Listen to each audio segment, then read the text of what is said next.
Serious. Why is it so much easier to be kind to your friends than to yourself? Attention. Serious. Tag notice, jokes, puns, and off-topic comments are not permitted in any comment, parent or child. Parent comments that aren't from the target group will be removed, along with their child replies. Report comments that violate these rules. Posts that have few relevant answers within the first hour, and posts that are not appropriate for the serious tag will be removed. Consider doing an AMA request instead. Thanks for your cooperation and enjoy the discussion. I am a bot, and this action was performed automatically. Please contact the moderators of this subreddit if you have any questions or concerns. I think because we have way more expectations for ourselves than we do of others, we also see our whole lives, whereas we typically see an edited version of our friends' lives. It's easier to be hard on yourself when your own flaws are more apparent than those of the people around you. It seems like loving others is easier than loving ourselves. It could be that we know too much about ourselves and get on our own nerves. Ken, I agree. We know everything about ourselves, but only what others choose to reveal about themselves. This is why Facebook is so toxic to users. People know everything about their own lives, but in general people only post the highlights of their life on Facebook. So people get a distorted view of what others' lives are like compared to their own.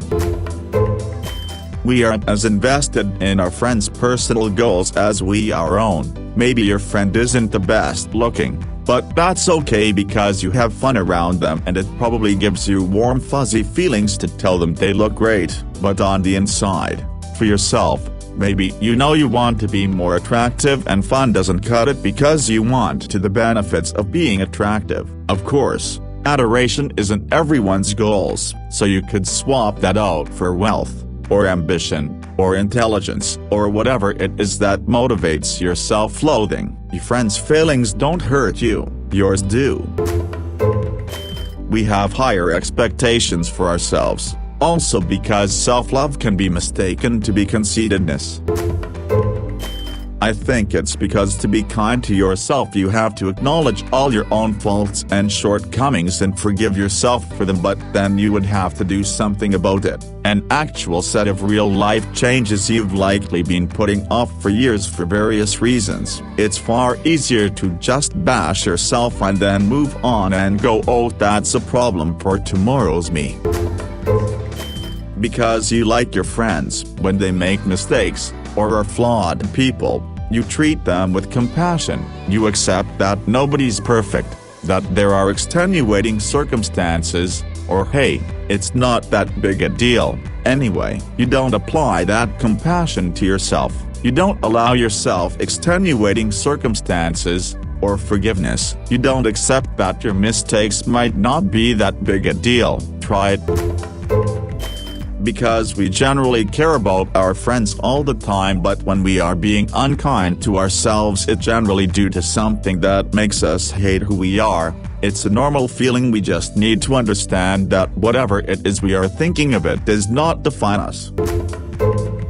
If you are kind to your friends it's easier to act like a different human while your real self starts thinking what is the real you, and you start breaking down from there, and then you become a shell of yourself. Because I cannot stop thinking they are worth better than me, that I can endure it for them. Also, I know I can forgive myself if I'm not kind to me, but I have no guarantee if my relatives will want to talk to me again if I'm not kind to them. It's easier to love my friends because I believe they deserve it and deserve lots of good things. Myself though, I struggle to believe I deserve anything good, especially considering some past issues, but I also struggle with anxiety and depression, so I'm sure that doesn't help.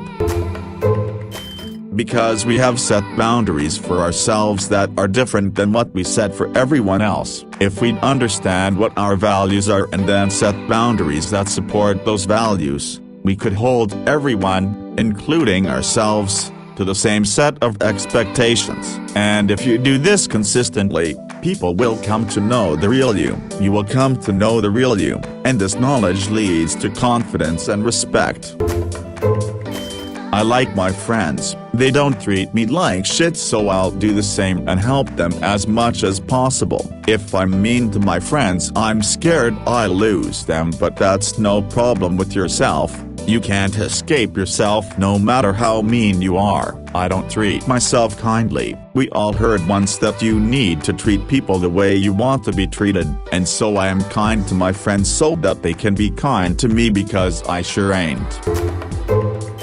Honestly, because I love my friends more than I love myself. I believe in my friends more than I believe in myself.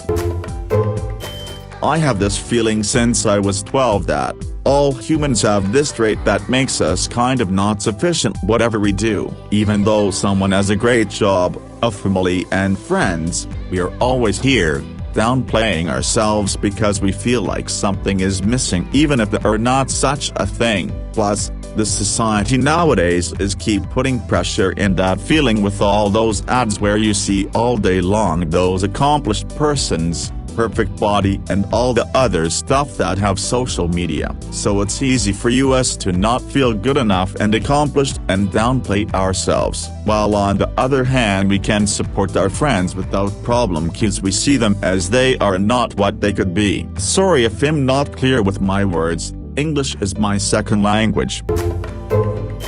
My friends don't see what I see in the mirror. What I see is every horrible word someone has ever called me branded on my skin. But my friends don't see those ones. They see the beautiful words they wrote over those covering them. And it's very much also the reverse. I don't see what ugly horrible words they left branded on them. I see the beautiful ones they wrote on them over time. How we see others is usually very different from how we see ourselves, and often we see our friends better than how we see ourselves. Because your friends are a collection of people who are nice to you, you aren't part of that collection, or at least I'm not. Self-esteem, or rather, lack thereof. It's natural for most people to love other people. Maybe, in some ways, it's natural for people to love themselves too. But there are so many factors that damage a young person's self-esteem along the way. Every sign, from parents, school friends, activities, even random events, that they're not good enough. They all erode a person's sense of worth. It's very hard to shake off the experiences of childhood. No one escapes this. It's very clear to see, though, with children of abuse.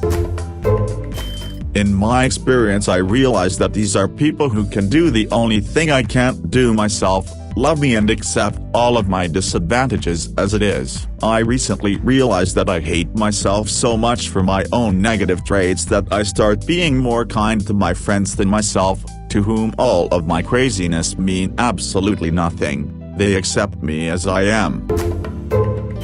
Well, you've known yourself all your life. You can never really see anyone else the way you know yourself. Plus, your whole childhood, everyone says treat others with kindness. Nobody ever truly gets that teaching people to be kind to themselves is equally important.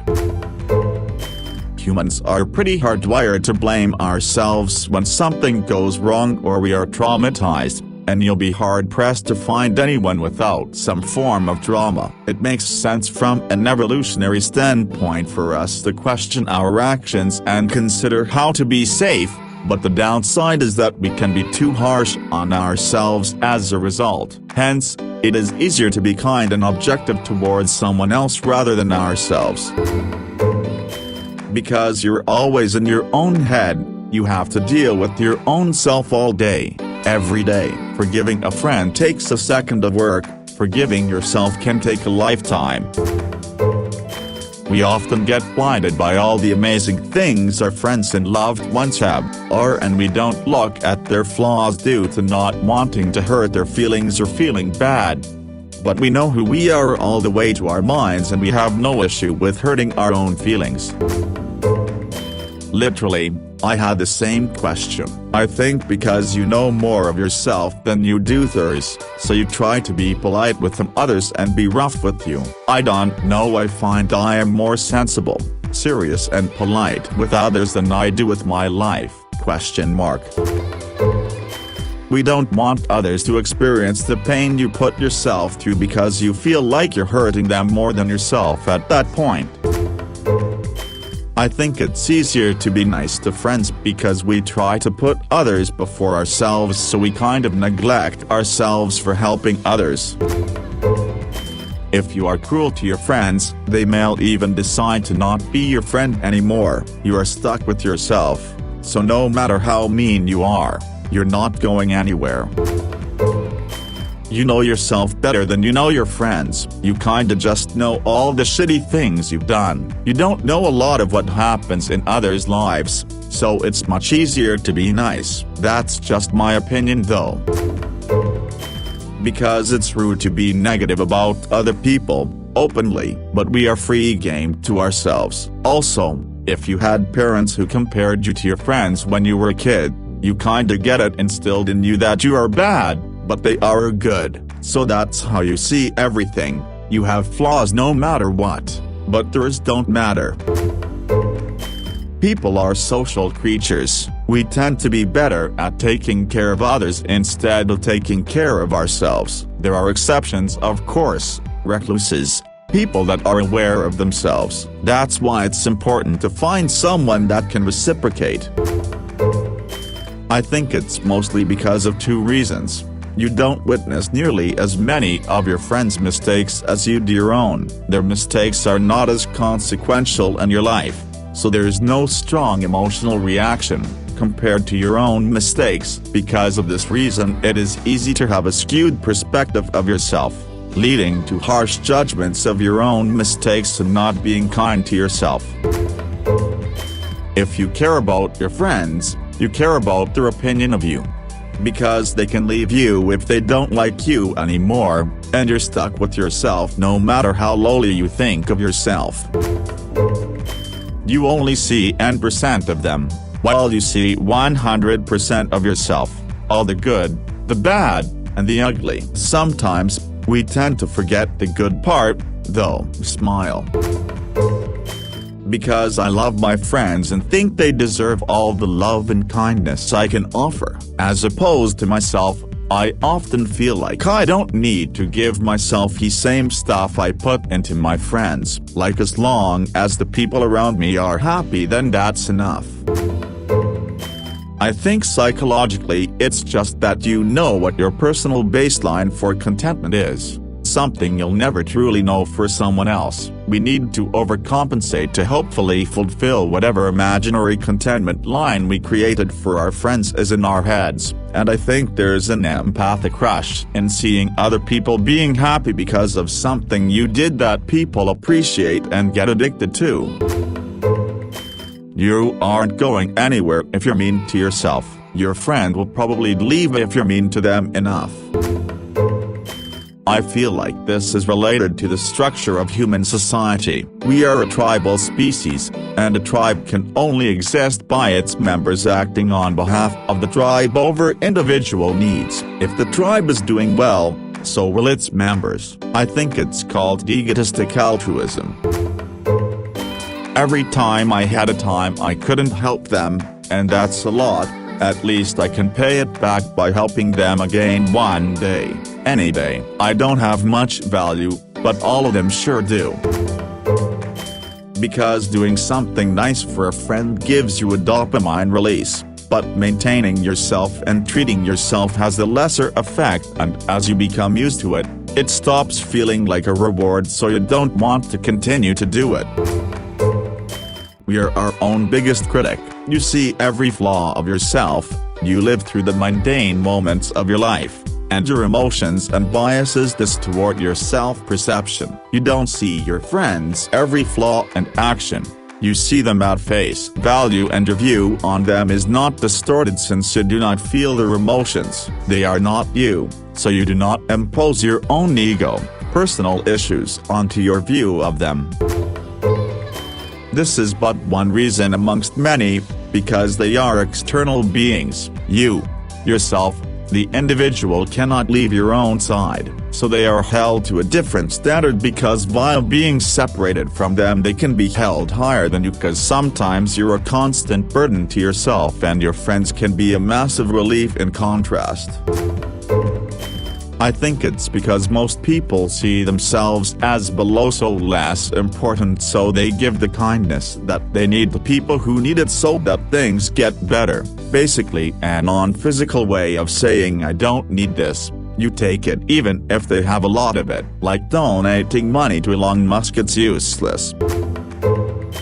If being honest, I think I'm obsessed with self-sacrifice. If my friends can benefit from it and it would hurt me, I most likely will still do it. I think I have self-loathing, otherwise I have no idea. You know exactly how innocent you aren't. It's hard to punish someone for thoughts and actions that are unknown to anyone except for the author of those thoughts, and the head in which they reside. You know everything you're guilty of. It's easier to be compassionate with others for exactly that reason. It's because it feels better to be accepted and loved by others than to love and accept ourselves. This is me with my friends. I do over and beyond to make them happy because their love and validation is a drug to my low self-esteem. Sadly, because of this, I have been taken advantage of a lot. Sometimes I think it's because of values we learn, which date back to other times. It's even in the Bible. Jesus said something akin to that: degrading yourself is virtue and will be rewarded. And even in modern media, we're constantly confronted by the bad guys who are full of themselves and proud, and the good guys, who are shy, self-critical, don't know what their strengths are and would never be proud of what they've achieved. This kind of behavior is entirely learned, and it's societally accepted to talk badly about yourself. It's the opposite of bragging, so that's fine, even if many people, naturally, become extreme about this to ensure being appreciated. I think it also has something to do with these values being useful to, once, form good soldiers and wives, and later, keep people from questioning the status quo. If they think they're not good enough at anything, how will they try and make a change? But all of this doesn't matter once you do something for someone else. We've been raised to know that being helpful and useful is virtue too, so of course we're going to be kind. We don't want to be the bad guy, but there's a way to help yourself. One day, you will have to learn to be kind to yourself for your own sake alone. But until then, you can trick your brain by pointing out that people who love you, and around you in general, are happier when you give yourself credit, and that it may bother them in the long run if you constantly don't, even that it may inspire them to be nicer to themselves when you are, expressly. Because you want to do the treat others as you wish to be treated thing. Maybe you want to be treated that way, but then you don't want to sound begging in any sort of way. You're probably struggling to love yourself in any way possible due to all that shit you're going through, and you don't want anyone to worry about you, or make them stress any way possible, so you just be kind to them since you care about them and love them dearly and don't want them to experience your pain. So that's my answer. Because my friends after a while go away. If my friends kept following me every hour of the day, every day, subjecting me to their constant unfiltered stream of consciousness, I guarantee you I wouldn't stay their friend for very long at all. You see your friends' highlight reels, but you're always seeing your behind the scenes, so it's easier to pretend that life comes naturally to others, but not to you, and you see more of your flaws than those of others. So, to quote me some good book, anyone can love a thing because that's as easy as putting a penny in your pocket, but to love something despite, to know the flaws and love them too, that is rare and pure and perfect. You are aware of every single action you've done and every thought you've thunk, You are only aware of your friends when you see them, and you aren't constantly monitoring every little motion, and you can't read their minds. If they're hanging out with you, they've probably put at least some minimal effort into being presentable and probably not spouting out every thought that pops into their brain at you. Anything they don't like about themselves, they will probably try to hide, and you likely won't notice. You see what they want you to see. You, however, are with yourself 24/7. You know when you're being an unwashed slob. You know when you've been too lazy to brush your teeth today. You know when you're attempting to discreetly scratch your ass and pick your nose. You know every little mistake you made. It's easy to shit on yourself when you know every little flaw about yourself.